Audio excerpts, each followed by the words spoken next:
எனக்கு அன்பானவர்களே, இயேசு கிறிஸ்துவின் இனிய நாமத்தில் உங்கள் எல்லாருக்கும் என்னுடைய அன்பின் கிறிஸ்மஸ் பண்டிகையின் நல்வாழ்த்துக்களை தெரிவித்துக் கொள்ளுகிறதுல நான் சந்தோஷப்படுகிறேன்.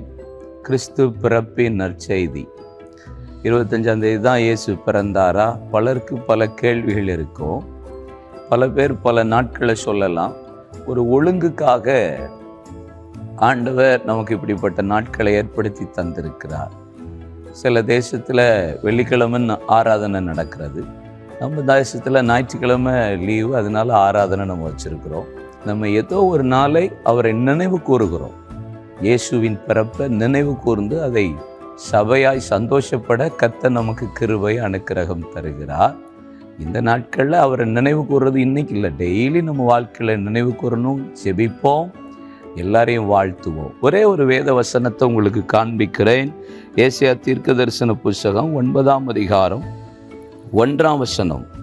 அவர் செபுலோன் நாட்டையும் நப்தலி நாட்டையும் இடுக்கமாக ஈனப்படுத்தின முந்தின காலத்தில் இருந்தது போல அது இருண்டிருப்பதில்லை. ஏனென்றால் அவர் கடற்கரை அருகிலும் யோர்தான் நதியோரத்திலும் உள்ள புறஜாதியாருடைய கலிலேயாவாகிய அத்தேசத்தை பிற்காலத்திலே மகிமைப்படுத்துவார். தீர்க்கதரிசி சொல்லுகிறார், புறஜாதியான கலிலேயாவை பிற்காலத்திலே மகிமைப்படுத்துவார். இந்த கலிலேயா என்கிற இந்த பட்டணம் சவுல் கையில், தாவீது கையில், சாலமோன் கையில் இருந்தது. இவர்களால் அந்த பட்டணத்தை புரோஜனப்படுத்த முடியாத பட்சத்தில் சாலமோனின் நாட்களில் அது தீருவின் ராஜாவாகிய ஈராம் கையில் போனது. ஆனால் ஆண்டவர் இதை நினைவில் வைத்தபடியால் இயேசு கலிலேயாவுக்கு வந்து முதல் அற்புதத்தை கலிலேயாவில் செஞ்சார். சீஷர்களை தெரிந்து கொண்டது கலிலேயாவில்.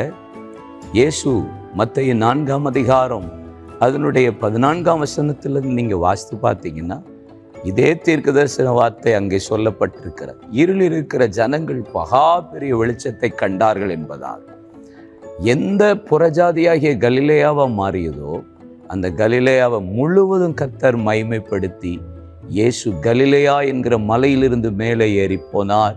மீண்டும் அதே மலைக்குத்தான் வருவார். இப்போ இந்த இயேசுவின் பிறப்பின் நற்செய்தி என்ன? எந்த பட்டணம் இடுக்கமாக ஈனப்படுத்தப்பட்டு ஒதுக்கப்பட்டு புறம்பாக்கப்பட்டு புறஜாதியாக மாறிச்சோ அந்த பட்டணத்தை தான் மகிமைப்படுத்தினார். இந்த கிறிஸ்து இந்த பிறப்பின் நற்செய்தியின் முக்கியத்துவம், நீங்கள் ஒதுக்கப்பட்டிருக்கீங்களா? தள்ளப்பட்டிருக்கீங்களா? புறம்பாக்கப்பட்டிருக்கீங்களா? இந்த உலகம் நம்மளை புறஞ்சாதின்னு சொல்லுதா? நமக்காகத்தான் இயேசு இந்த பூமியில் வந்தார். இந்து குடும்பத்தில் இருந்த என்ன இயேசு புறஜாதியாக இருந்த என்ன தேடி வந்து ரட்சித்து இன்னைக்கு அவருடைய நாமத்தை மகிமைப்படுத்த உதவி செய்வாரானால் உங்களையும் கர்த்தர் மகிமைப்படுத்துவார். புறஜாதியாக இருந்த ரூத்தை மகிமைப்படுத்தி அவள் மூலியமா இயேசுவை பிறப்பிக்க பண்ணினது போல ஒதுக்கப்பட்டிருந்த லேயாள் மூலியமாய் யூதாவை புறப்பட பண்ணி இயேசு வந்தது போல ராகாப் என்கிற வேசி, எரிகோவின் மதில் மீது இருந்தவள், புறக்கணிக்கப்பட்டவள், அவள் மூலியமாய் இயேசுவை பிறப்பிக்க பண்ணது போல புறம்பாயிருக்கிறவர்கள், தள்ளப்பட்டவர்கள், ஒதுக்கப்பட்டவர்களை, இருண்டு இருக்கிறவங்களை, அற்பமாக எண்ணப்பட்டவர்களை தான் கர்த்தர் உயர்த்தி மேன்மைப்படுத்தி மகிமைப்படுத்தி தான் இயேசு இந்த பூமியில் வந்தார்.